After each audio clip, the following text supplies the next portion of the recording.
Hello guys, मैं हूं आपका दोस्त शैलेंद्र। स्वागत करता हूं आपके अपने यूट्यूब चैनल लाइक शैलेंद्रा में। तो गाइज, एक आप सबके लिए गुड न्यूज लेकर आया हूं, जो कि वो गुड न्यूज उन लोगों के लिए जो हमारे भाई सऊदी अरब में वर्क करते हैं, इंडियन भाई हैं, जॉब करते हैं, अपने घर जाने के लिए काफी ज्यादा बेताब है, परेशान है।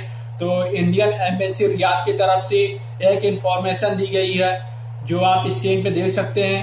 और इसमें बताया गया है कि सबसे पहले आप इंडिया जाने के लिए जो फ्लाइटें हैं अभी अवेलेबल नहीं की गई है, यानी कि भी फ्लाइटें किस तारीख को चालू होगी ये निर्धारित नहीं किया गया है। लेकिन अगर आपको जाना होगा तो आपको इस फॉर्म को भरना होगा, रजिस्ट्रेशन करना होगा, सबमिट करना होगा। उसके बाद इंडिया सरकार की तरफ से ऐलान हो जाएगी कि फ्लाइट कब चालू होगी। अगर आप रजिस्ट्रेशन पहले से कर लेते हैं तब आपको जाना दिया जाएगा, उन लोगों को पहले भेजा जाएगा। तो इससे पहले बता दूं गाइज, वो लोग नहीं जा सकते हैं जो इंडियन हमारे भाई हैं, जो जैसे कि जिनका 2 साल या कॉन्ट्रैक्ट पूरा हो गया हो और वो किसी के यहाँ यानी कि कपिल अपना छोड़ करके किसी दूसरे कपिल के यहाँ काम कर रहे हो, ऐसी हालात में वो लोग नहीं जा सकते हैं। तो चलिए आपको बताते हैं कि आपको किस तरह रजिस्ट्रेशन करना है और आपको क्या क्या करना है, कैसे रजिस्ट्रेशन करना है, A to Z आपको समझाने की कोशिश करूंगा। तो चलिए बढ़ते हैं।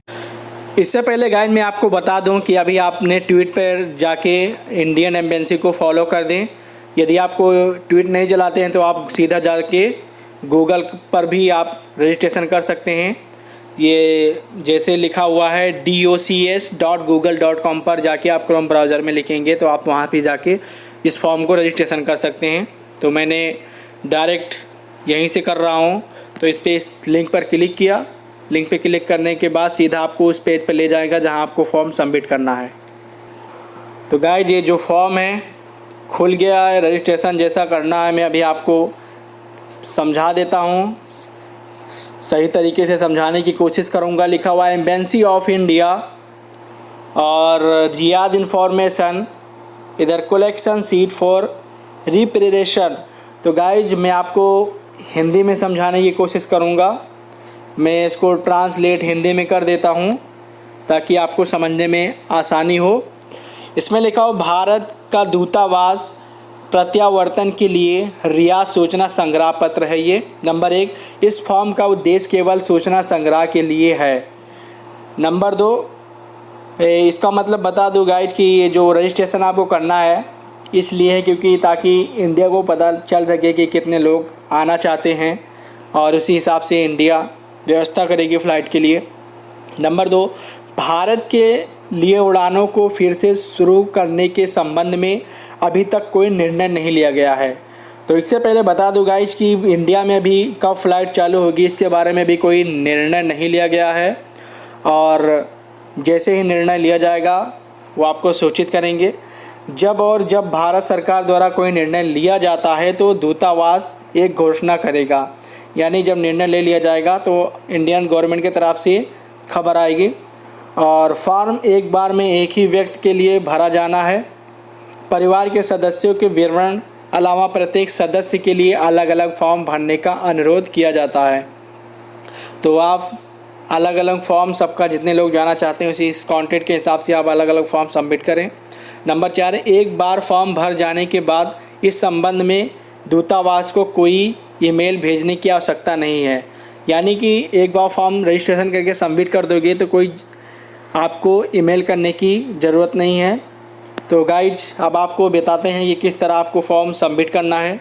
यहाँ पे देख सकते हो नीचे यहाँ लिखा हुआ है पासपोर्ट का जो नाम है यहाँ पे डालना है फर्स्ट पेज पर। यहाँ पे देख सकते हो पूरा नाम पासपोर्ट में, यानी कि जो पासपोर्ट में आपका नाम लिखा हुआ है उसी कैपिटल इंग्लिश में आपको लिखना हुआ है। उसके बाद दूसरे में क्या लिखा है, आयु वर्ष, यहाँ पे आपको आयु डालनी है, आप किस उम्र के हैं। और यहाँ पे देख सकते हो लिंग, यानी आप पुरुष हैं या महिला हैं, यानी कि पुरुष हो तो इस पर पुरुष डाल देना है। उसके बाद पासपोर्ट नंबर, यहाँ पे जो आपका पासपोर्ट नंबर है यहाँ पे आप डाल देना है। उसके बाद क्या आपका पासपोर्ट वैध है, यानी कि आपकी जो पासपोर्ट की वैलिडिटी है ख़त्म है या नहीं ख़त्म है। अगर आपकी पासपोर्ट की वैलिडिटी ख़त्म हो गई हो तो आपको रिन्यूअल करवा देना है। तो आपका पासपोर्ट वैध है, मैं हाँ डालूँगा।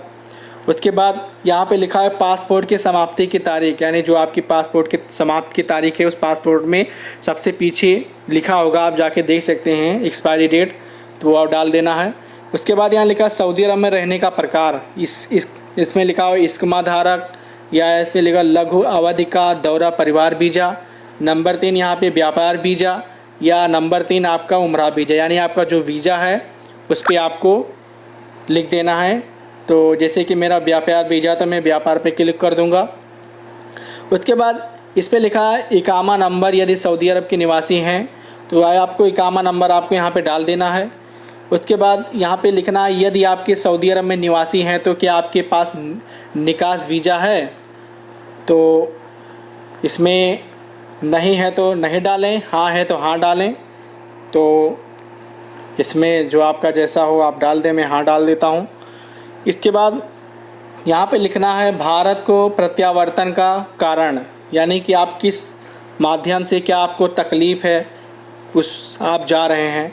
यह सऊदी द्वारा निर्वाचन का सामना करना, नंबर 2 गैर स्थायी निवासी लघु अवधि के वीज़ा के धारक वीज़ा की समाप्ति का सामना कर रहे हैं, या नंबर 3 टर्मिनल बीमारी के लिए चिकित्सा आपातकाल उपचार की मांग करना, नंबर 3 गर्भवती महिला बुजुर्ग, नंबर 4 जो है परिवार के सदस्य की मृत्यु के कारण भारत लौटने की आवश्यकता।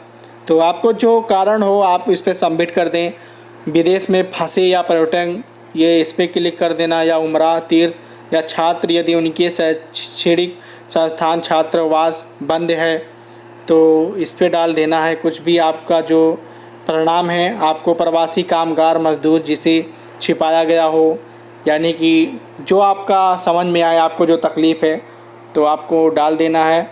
तो जैसे कि यहाँ पे लिखा हुआ है परिवार के सदस्य की मृत्यु के कारण भारत लौटने की आवश्यकता, तो मैं जैसे मेरे परिवार में मृत्यु हो गई है इसी कारण मैं भारत जा रहा हूँ, तो मैं इस पर क्लिक कर दूँगा। ठीक, यानी आपको क्या प्रॉब्लम है दिखाना पड़ेगा। उसके बाद यहाँ लिखा है श्रेणी कृपया एक चुनें, छात्र या पेशेवर या मजदूर या पर्यटक या आगंतुक, या फिर आप हो इधर निर्वासित, या यहाँ लिखा हुआ है आम माफ़ी। उसके बाद यहाँ लिखा हुआ है आश्रित परिवार का सदस्य, तो जैसे कि आश्रित परिवार का सदस्य जो भी हो आपको, जैसे मैं मज़दूर हूँ तो मैं मज़दूर पे क्लिक कर देता हूँ हैं। उसके बाद सऊदी अरब में निवास का शहर, यानी कि जहाँ आप रहते हैं, दम्माम में, खोबर में, रियाद में, जो आपका एड्रेस है आपको यहाँ पे डाल देना है। ठीक, उसके बाद सऊदी अरब में सबसे नज़दीकी अंतर्राष्ट्रीय हवाई अड्डा, यानी कि आप जिस एरिया में हैं उस हवाई अड्डे सबसे नज़दीक कौन सी आपकी हवाई अड्डा इंटरनेशनल एयरपोर्ट है। तो मेरा जो किंग फैड इंटरनेशनल एयरपोर्ट है तो मैं किंग फैड इंटरनेशनल एयरपोर्ट इस पर डाल दूंगा। तो आपको शॉर्टकट में समझाने की कोशिश करूंगा, तो क्योंकि आप सबको डालता चला जाऊंगा तो ये वीडियो काफ़ी लंबी हो जाएगी। तो आपको जो आप जिस एयरपोर्ट जो आपका नज़दीक पड़ता है डाल देना है। उसके बाद यहाँ पे लिखना भारत में अधिवास राज्य केंद्र शासित प्रदेश चुने। ठीक, तो यहाँ पे क्लिक करेंगे तो आपको दिल्ली उत्तर प्रदेश में, यहाँ पे उत्तर प्रदेश डाल देता हूँ। और मैं यह भी बता दूँ कि यहाँ पे जो किंग फैड इंटरनेशनल भी डाल देता हूँ, किंग फहद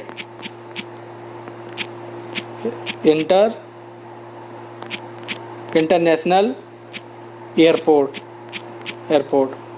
यानी कि एयरपोर्ट। तो किंग फैड इंटरनेशनल एयरपोर्ट में डाल दिया हूँ, दम्माम में है।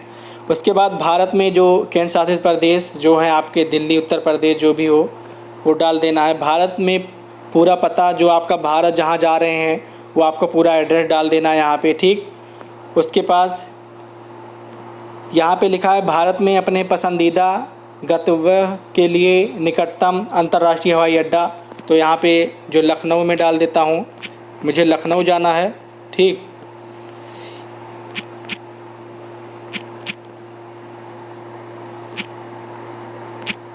तो यहाँ पे लखनऊ डाल दिया हूँ, मुझे लखनऊ जाना है। आपका ईमेल पता यहाँ पे डाल देना है। उसके बाद सऊदी अरब में संपर्क नंबर, जो आपका संपर्क नंबर है यहाँ पे अपने कपिल का नाम डाल दो, ये ज़्यादा अच्छा होगा, बेटर होगा। अपने दोस्त का भी नाम डाल दो। तो भारत में संपर्क नंबर जो आपका भारत के संपर्क नंबर है यहाँ पे डाल दो, जो आपके पापा या परिवार में भाई का नंबर हो इस पे डाल दो। उसके बाद क्या आप कोविड-19 टेस्ट से गुजर चुके हैं, तो आप गुजर चुके हैं, हाँ डाल दो। ठीक है। उसके बाद पैसे, कौशल, विवरण, उदाहरण, इंजीनियर, इलेक्ट्रीशियन, प्लम्बर आदि, जो आपका इलेक्ट्रीशियन, प्लम्बर आदि, इस पर आपका उत्तर जो है नो डाल देना है। उसके बाद टिप्पणी, आपका उत्तर जो है यहाँ पे नो डाल दूंगा। टिप्पणियों में आप कुछ भी लिख सकते हो, नो नहीं डालना है कि आपको क्या दिक्कत है, और ये आपको डाल देना है। उसके बाद नहीं, आप नो भी कर दोगे या फिर आप यस कर दो, कोई दिक्कत नहीं है, मैं यस कर देता हूँ। वह भारत के दूतावास के लिए उपक्रम रियाद, सब सऊदी अरब के प्रत्यावर्तन के लिए सहमति फॉर्म।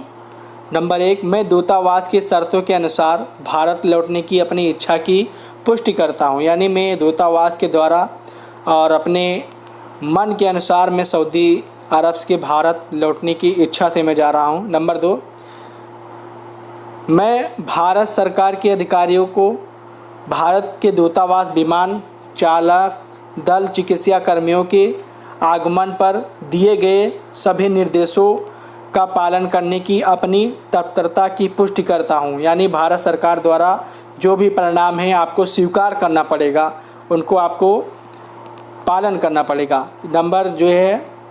नंबर 3, मैं संबंधित विमान सेवा को वहन करने के लिए सहमत हूँ, जो संबंधित एयरलाइन द्वारा चार्ज किया जाएगा।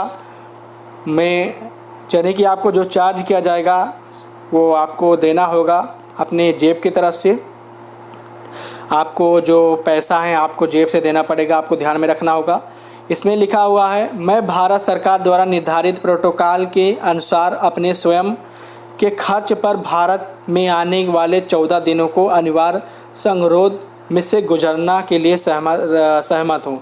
यानी कि आप जब यहाँ से जाओगे सऊदी अरब से इंटरनेशनल एयरपोर्ट से आप जब इंडिया उतरोगे तो आपको क्वारंटाइन में रहना पड़ेगा 14 दिनों तक आपको रहना पड़ेगा। और उस फीस की जितने भी चार्ज होगी आपको अपनी जेब से देना पड़ेगा, आपको ध्यान में रखना होगा। तो गाइज ऐसा सिस्टम तो अभी पाकिस्तान में नहीं आया, ना इंडोनेशिया में आया, ना अफगानिस्तान में आया, लेकिन अपनी इंडिया की सरकार यहाँ से कितने मजबूरी से इंसान जा रहे हैं, ये इस बात को भारत सरकार को सोचना चाहिए।